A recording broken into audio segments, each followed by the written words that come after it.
I guess let's start with just a very simple question. Will there be baseball played this year? Certainly, we're in the process now of we have defined protocols. Players are going to be reporting, and we're ready to begin on a scheduled date, and they're putting the final schedules of that together in late July.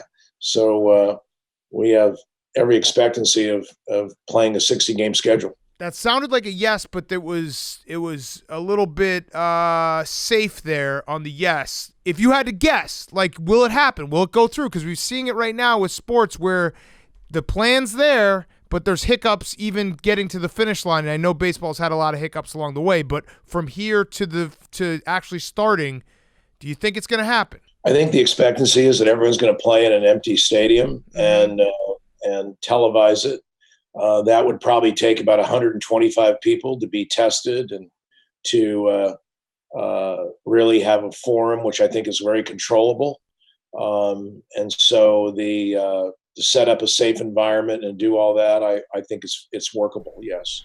I've thought this entire season that the players have done a remarkably good job at holding the line, at all kind of being on the same page. And even if there are, some cracks in the thoughts of, which things we should concede on, which things we shouldn't, they haven't been made public. Were you surprised at the job the players did in this age of social media where every player has an Instagram account and a Twitter account that if they wanted to, they could say, hey, we should give in on this point to the owners? Are you surprised that nobody has kind of crossed that line this summer?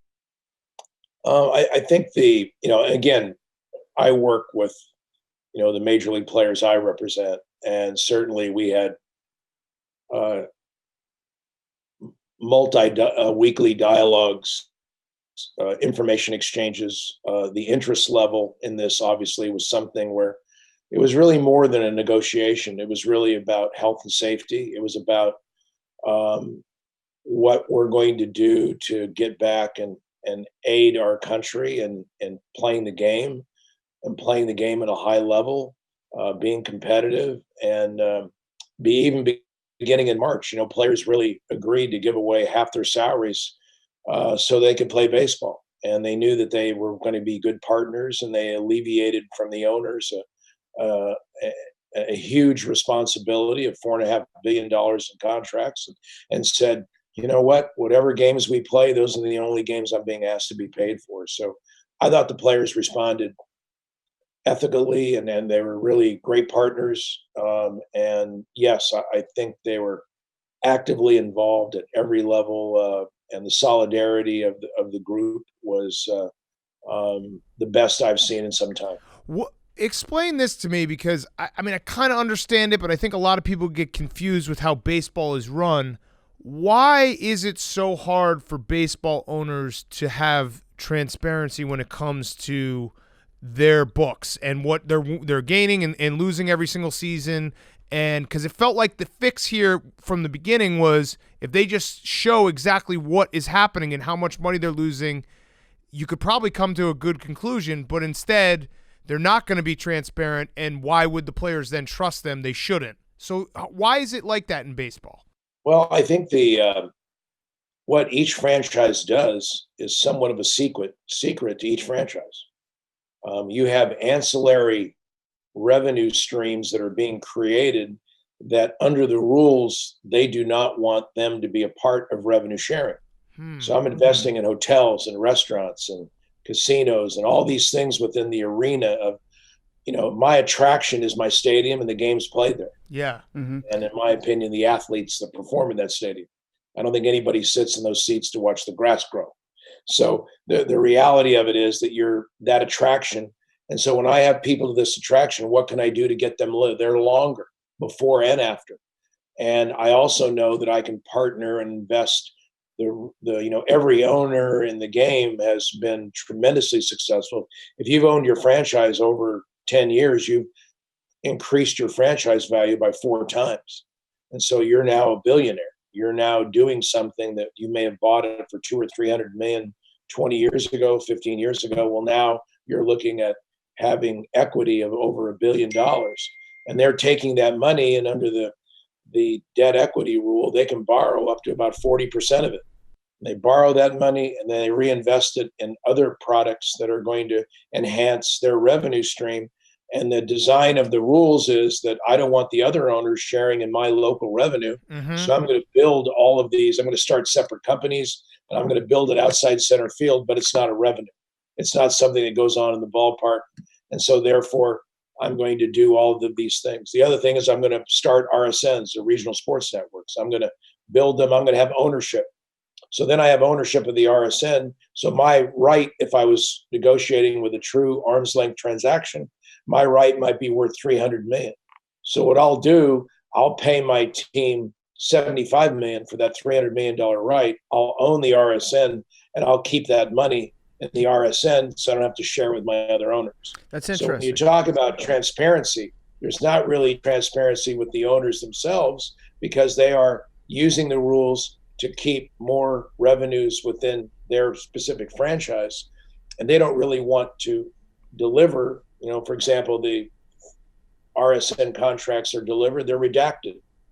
You can't read them. You have no idea what's going on. So when people talk about revenue sharing, you have to get a definition of revenue. To get a definition of revenue, you've got to go in and talk about, for every player who plays a game and attracts an audience, what revenue is that audience bringing to the entirety of each franchise?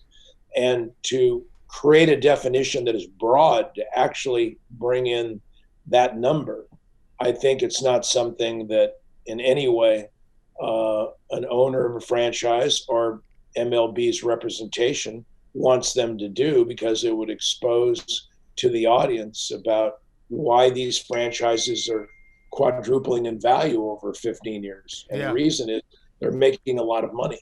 That's interesting. So the competition is primarily between the owners and not necessarily between the owners and the players. If you look at it from a very high level, a big picture, they have more to lose in terms of their next door neighbor kind of coming into their market and taking money out of their pocket, as opposed to giving a bigger contract once every couple of years. I think PFT, a lot of people think this negotiation is about management and players. The real negotiation, in my mind, is about the infrastructure of how ownership shares its revenues. And that if you are the representatives of the owners and you're the lawyer for them, you've got a problem, because you've got a lot of people saying a lot of things to you. And so you reach an agreement in March, and all of a sudden there is a totally different strategic measure, because every owner says they want to play games. And then all of a sudden, a lot of owners don't want to play games and others do. And so that dynamic is what takes so long to get offers. We were done in March 26th. They had an agreement for April 10th to get together and make offers, do things. First offer came May 26th. Why? Because there was in my mind, a real deliberation among the owners' interest about how to approach this and what to do. So as Rob Manfred is he's put as a figurehead in charge of overseeing some of these negotiations here, he's said that 40% of revenue is tied to the gate. Now, do the individual owners have a legal responsibility to tell him the truth in terms of their overall revenue, or is he just kind of asking everybody, putting his finger in the air and saying, yeah, it feels like about 40%? Well, again, you use the term revenue. And my point is, the narrowness of what they describe revenue, they can concoct a 40% number.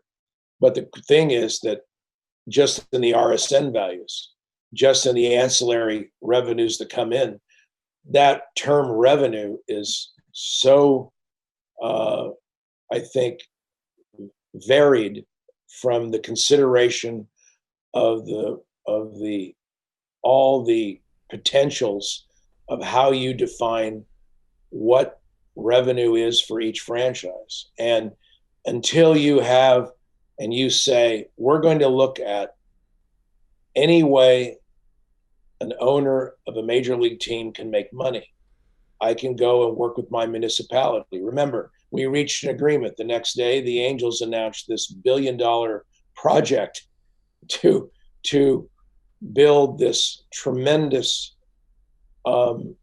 ancillary construction outside the stadium, maybe a new stadium that is going to attract, it's going to have hotels, It's going to have restaurants, dining. It's going to be a Disneyland too, if you will. And all of this is never announced until after an agreement. And so consequently, you've got a whole different business plan that is done due to the attraction of the stadium. I don't think you'd be doing all this in a parking lot in Anaheim off the 5 freeway unless there was a major league team there to basically promote and draw attention to the millions of fans that will come to this area.